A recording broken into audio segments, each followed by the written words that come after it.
Welcome back to study. This is Dheeraj Kumar. आज हम करने वाले हैं इंडियन रेलवे की तरफ से जो ग्रुप डी की वैकेंसी है उसके लिए कुछ इंपॉर्टेंट से जीके के क्वेश्चंस, ठीक है। और अप्रॉक्स 20 क्वेश्चंस होंगे जीके के, और इस जीके में जिसने भी 20 क्वेश्चंस में से आपने अगर 15 क्वेश्चन सही कर दिया तो समझ लेना जीके की प्रिपरेशन आपकी अच्छी चल रही है। अदरवाइज आपको तैयारी करने की जरूरत है बहुत ही अच्छे तरीके से, ठीक है। जो भी टाइम में आप फोकस्ड रहो और तैयारी हो जाएगी। तो चलो इसको स्टार्ट करते हैं। बट स्टार्ट करने से पहले ग्रुप डी के बच्चों जरा ध्यान से सुन लेना। जितने भी बच्चे ग्रुप डी के हैं इनके लिए इंपॉर्टेंट बात है कि अगर चाहते हो कि एग्जाम क्रैक कर ले और ऑनलाइन एग्जाम देना ही है तो ऑनलाइन प्रैक्टिस सेट्स घर पे करके क्यों नहीं जाए। तो online test series, best test series आपको मिल जाएगा परीक्षा ऐप पे, ठीक है। चाहे ग्रुप डी का ले लो चाहे एनटीपीसी का ले लो, मेंस का, ठीक है। तो ग्रुप डी की जो बेस्ट टेस्ट सीरीज है गाइज, आपको ये 50% डिस्काउंट पे भी मिलेगा परीक्षा ऐप पे। तो परीक्षा ऐप का लिंक मैं आपको डिस्क्रिप्शन बॉक्स में दे दूंगा, या फिर आप डायरेक्टली प्ले स्टोर से जाके परीक्षा को डाउनलोड कर सकते हो। और जब भी यहाँ पे ग्रुप डी की या फिर किसी भी टेस्ट सीरीज को बाई करोगे 50% डिस्काउंट के लिए आपको ये कोड यूज करना होगा, एग्जाम A to Z50। इस कोड को यूज करके आप डायरेक्टली 50% का डिस्काउंट ले लोगे, ठीक है। तो इस टेस्ट सीरीज को जाओ लगाओ और अपनी मार्क्स को इंप्रूव करो, ठीक है। अभी देखते हैं हम लोग क्वेश्चंस को। तो अपना फर्स्ट क्वेश्चन हो रहा है ये, वर्तमान में भारतीय संविधान में कितनी राजभाषाएं वर्णित है। देखो एग्जाम में बहुत बार ये पूछता है कि भारतीय संविधान में कितनी भाषाओं को दर्ज मतलब शामिल किया गया है। तो ये हमेशा पूछता है, तो आपको भी हमेशा आंसर देना पड़ेगा कितनी, 22 भाषाओं को। अब ये भी कभी कभार पूछ देता है, 4 ऑप्शंस दे देगा किन किन भाषाओं को, किस भाषा को शामिल नहीं किया गया है। तो फिर भी देखो ये जो है ना 22 तो लिखना था, 25 में लिख दे। ध्यान से सुनना कि 22 भाषाओं को तो शामिल किया गया है, ठीक है। तो 22 भाषाओं में से कभी कभार देता है किस भाषा को शामिल नहीं किया गया है। तो 22 भाषा को याद कर पाना थोड़ा मुश्किल है, तो उस क्वेश्चन को आप रिस्क पे तुक्का लगा सकते हो या फिर छोड़ सकते हो। अगर आपने कभी पढ़ा है तो तुक्का लगाओ, अदरवाइज छोड़ दो। ऑब्वियसली आपको पता है कि हिंदी जो है वो होगा ही होगा उसके अंदर। हिंदी और उर्दू जो है आपकी क्या है, संविधान में शामिल है ही।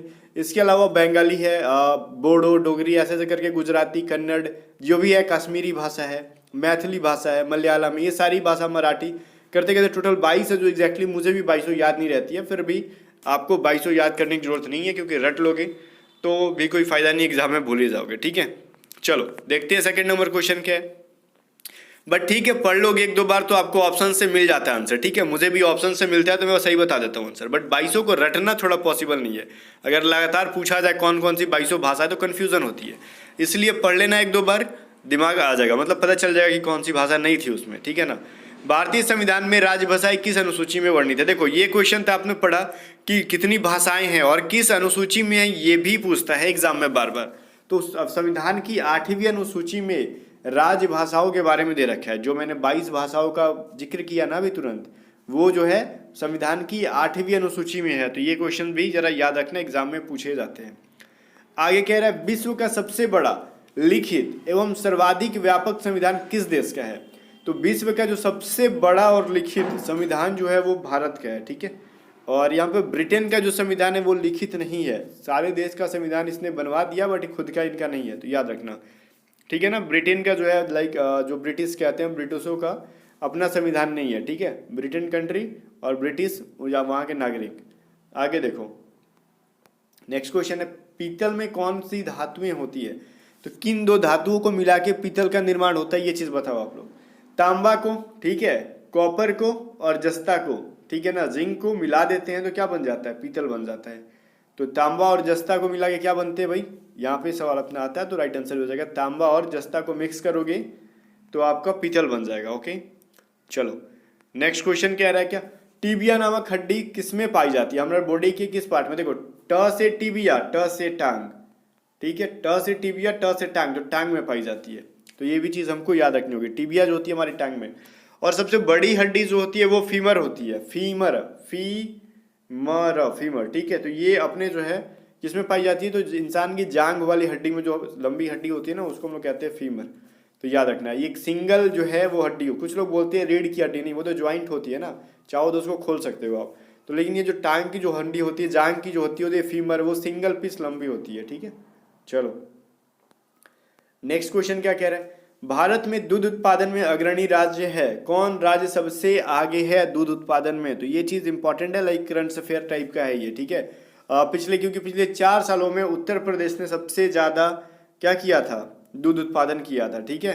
तो कितना, ये 1, 2, 4, 2.37 लाख मीट्रिक टन, ठीक है, ये डेटा याद रखना। 1242 लाख मीट्रिक टन, पॉइंट में भी वैल्यू है बट 1242 याद रखो। 1242.37 लाख मीट्रिक टन दूध उत्पादन किया है उत्तर प्रदेश ने पिछले 4 सालों में, ठीक है ना। चलो नेक्स्ट क्वेश्चन है, ये क्या कह रहा है, विक्रमशिला शिक्षा केंद्र के संस्थापक कौन है। विक्रमशिला का कौन है भाई, धर्मपाल है। और यहीं से आपका ये क्वेश्चन पूछ दे, ये नालंदा विश्वविद्यालय तो कुमारगुप्त प्रथम, ठीक है, कुमारगुप्त प्रथम आपका नालंदा का हो जाता है और विक्रमशिला का धर्मपाल। तो ये दोनों क्वेश्चन एग्जाम में लगातार पूछे जाते हैं, तो चलो याद रखना एग्जाम के लिए। आगे देखो लास्ट में, अच्छा एक चीज मैं बता दूं, इसकी अगर पीडीएफ चाहिए होगी ना आपको, पीडीएफ, तो आप टेलीग्राम चैनल ज्वाइन कर लेना। टेलीग्राम चैनल का लिंक डिस्क्रिप्शन में, या फिर आप टेलीग्राम पे सर्च कर लो @A2Z स्टडी, जैसे ये लिखा हुआ है ना A2Z स्टडी, इसके नाम के पहले ऐड लगाओ, स्पेस मत देना, आपको मिल जाएगा। 10,000 के आसपास बच्चे होंगे, उस टेलीग्राम चैनल को ज्वाइन कर लेना, उसकी पीडीएफ मैं आपको दे दूंगा। पंजाबी भाषा किस लिपि में लिखी जाती है बताओ। जैसे हम लोग हिंदी में लिखते हैं ना, हिंदी भाषा, जैसे मैंने ये लिख रखा है पंजाबी भाषा किस लिपि में, ये जो हिंदी में लिखा गया है ये देवनागरी भाषा लिपि होती है, ठीक है। और इंग्लिश लिखते हैं हम लोग, जैसे A2Z स्टडी लिखा है तो ये रोमन लिपि है, ठीक है। वैसे ही पंजाबी लिखते हैं उसको हम लोग गुरुमुखी लिपि कहते हैं, तो ये भी चीज़ आपको याद रखना होगा। चलो इनकी अपनी लिपि है, ठीक है, पंजाबी भाषा की। अभी देखो अर्थशास्त्र में नोबेल पुरस्कार पाने वाले प्रथम भारतीय कौन है। तो ये प्रथम सिर्फ भारतीय नहीं है, एशिया में प्रथम थे जो कि अर्थशास्त्र में प्रथम इन्होंने नोबेल पुरस्कार लिया था। ये कौन थे भाई, अमर्त्य सेन, ठीक है ना। और इनको मिला कब था, 1998 में, ठीक है। अपना अपना डेट ऑफ बर्थ किसी का होगा 1998, तो रिलेट करके याद कर लेना उससे। आगे देखो, निम्नलिखित में किसने पश्चिम बंगाल का राष्ट्रगान अमार सुनार बांग्ला लिखा। वही अपने रविन्द्रनाथ टैगोर ही, हाँ जी, रविन्द्रनाथ टैगोर ने ही लिखा है पश्चिम बंगाल का भी क्या राष्ट्रगान, रविन्द्रनाथ टैगोर ने लिखा है। ये कभी कभार पूछता है अमार सुनार बांग्ला किस देश का राष्ट्रगान है, तो पश्चिम बंगाल का। किसने लिखा था, तो रविन्द्रनाथ टैगोर ने। चलो फिर लिखने दो, आगे देखते नेक्स्ट क्वेश्चन क्या कह रहे हैं। बिहार का शोक नदी किसे कहा जाता है। तो पहली बात तो कुछ लोग रावी को भी आंसर कर देंगे, जो चीज़ है ही नहीं बिहार में उसको भी आंसर कर दो, ऐसा नहीं है। कोसी जो है बिहार का शोक नदी कहते हैं, क्यों, क्योंकि यहाँ पे बाढ़ आती है तो बहुत ज़्यादा क्षति पहुँचाती है, जन धन जो भी है ना, मतलब जन मतलब इंसानों को, उनके धन को भी, पशुओं को भी, सबको क्षति पहुँचाती है, खेती बाड़ी सारी चीज़ें बर्बाद कर देती है। ये जब उसमें मतलब बहुत ज़्यादा क्या आता है, पानी भर जाती है उसमें, तो बाढ़ आ जाती है। हमारे सौर परिवार में कितने ग्रह, अभी बहुत सारे नमूने हैं जो सौर परिवार में 9 ग्रह खोज देते हैं, ठीक है, बोल देते हैं कि 9 ग्रह है। प्लूटो को हटा दिया गया भाई, याद रखना, ठीक है। टोटल 8 ग्रह ही है, ठीक है, बुध शुक्र पृथ्वी मंगल बृहस्पति शनि अरुण वरुण, ठीक है। तो ये चीज़ याद रखना आप लोग। वहीं पे हम लोग कह रहे हैं 13 नंबर में, भारतीय राष्ट्रीय कांग्रेस के संस्थापक कौन थे। तो ये थे A.O. ह्यूम, ठीक है ना। तो A.O. ह्यूम जो थे ये भारतीय राष्ट्रीय कांग्रेस के क्या थे, संस्थापक थे। और बहुत लोगों को नहीं पता है, वो लोग जवाहरलाल नेहरू को आंसर करते हैं, देखा मैंने, ठीक है ना। तो ये चीज़ ध्यान रखना, A.O. ह्यूम ही है।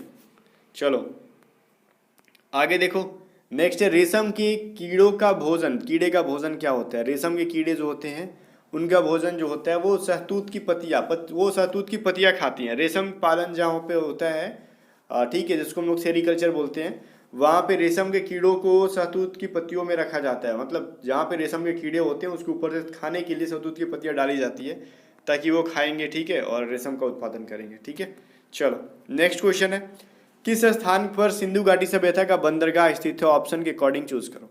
तो ये जो था लोथल, और लोथल जो है इसको मिनी हड़प्पा भी कहा जाता था, मिनी हड़प्पा भी कहा जाता था, ठीक है। और ये लोथल जो है किस नदी पे, तो भगवा नदी पे, ठीक है, कहीं कहीं भोगवा लिखा रहता है, तो भगवा नदी के किनारे स्थित था, ठीक है।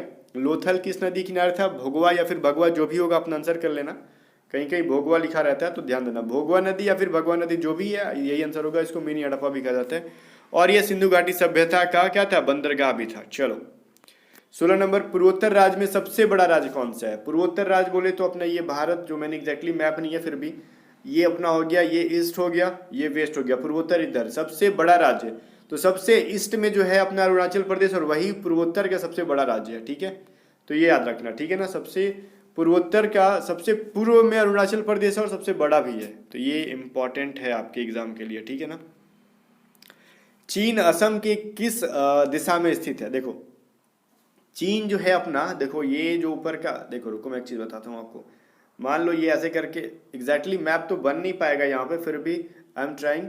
तो ये देखो, छोड़ो हटाओ यहाँ पे, अपना जो ये वाला साइड था, पूर्वोत्तर वाला भाग जो मैंने बताया, ये वाला जहाँ पे बिहार है, वेस्ट बंगाल है, वगैरह वगैरह चीज़ें, वहीं पे क्या है, ऊपर में जाओगे तो नेपाल, ये असम भी है अपना, ठीक है, ऊपर में। तो असम के ऊपर में क्या है, असम के ऊपर में चीन है। तो ये ऊपर में कौन सा दिशा होता है भाई, नॉर्थ होता है, और इधर ईस्ट, इधर वेस्ट, इधर साउथ। तो असम के किधर है, उत्तर में है क्या, चीन है। तो ये याद रखना, असम के उत्तर में चीन है, और आपको मैप क्लियर होना चाहिए, एग्जाम में क्वेश्चन पूछे जाते हैं। अब नेक्स्ट क्वेश्चन है, सूर्य से सबसे नजदीक का ग्रह कौन सा है। तो सूर्य के सबसे नजदीक का ग्रह जो है वो बुध है, और सबसे छोटा ग्रह भी है, ठीक है, बुध। और सबसे दूर का ग्रह कौन सा है, वरुण है। और सौरमंडल का सबसे बड़ा ग्रह कौन सा है, तो बृहस्पति है, जुपिटर जिसको कहते हैं हम लोग, ठीक है। तो ये 3-4 चीजें हैं, याद रखना, ठीक है ना।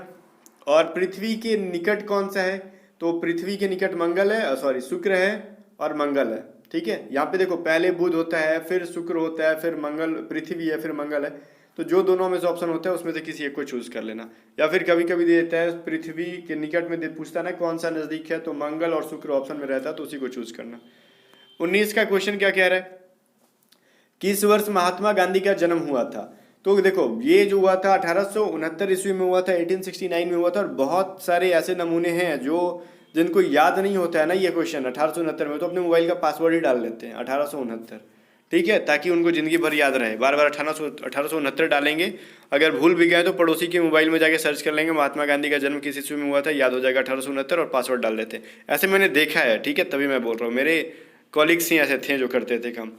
अभी देखो 20 नंबर में क्या है, विश्व का सबसे बड़ा देश कौन सा है। सबसे बड़ा देश विश्व का है रूस है। कुछ लोग कह रहे होंगे चीन है, इतना बड़ा दिखता है, ऐसा नहीं है। रूस जो है सबसे बड़ा देश है, ठीक है, आप देखना कभी वर्ल्ड मैप में, सबसे ज़्यादा उसी के पास क्या है, एरिया है। चलो 21 और लास्ट क्वेश्चन है, माउंट एवरेस्ट पर चढ़ने वाला प्रथम व्यक्ति कौन था। तो गाइज, माउंट एवरेस्ट पे चढ़ने वाला सबसे प्रथम व्यक्ति जो था, ये तेंजिंग नोर्गे नाम के इंसान थे ये। और ये जो कहाँ के थे, नेपाल के थे, ठीक है। और इनकी मृत्यु कहाँ हुई थी, दार्जिलिंग में हुई थी। तो ये सब क्वेश्चन एग्जाम में पूछे जाते हैं, तो याद रखना, ठीक है। माउंट एवरेस्ट पे चढ़ने वाला प्रथम व्यक्ति यही थे, तेंजिंग नोर्गे, ठीक है ना। तो चलो, मुझे उम्मीद है कि एटलीस्ट 21 क्वेश्चन में से आपने 15-16 सही कर लिए होंगे। इससे कम की तो तैयारी करना, कमेंट सेक्शन में जरूर बताना कि कितने आपने स्कोर किए। और हाँ, जाते जाते एक बात, परीक्षा ऐप का लिंक डिस्क्रिप्शन में है, ठीक है। और परीक्षा ऐप के लिंक के साथ साथ टेलीग्राम चैनल का भी लिंक डिस्क्रिप्शन में है, दोनों को जाके फटाफट ज्वाइन कर लेना, ठीक है। मिलते हैं नेक्स्ट वीडियो में, तब तक के लिए बाय बाय।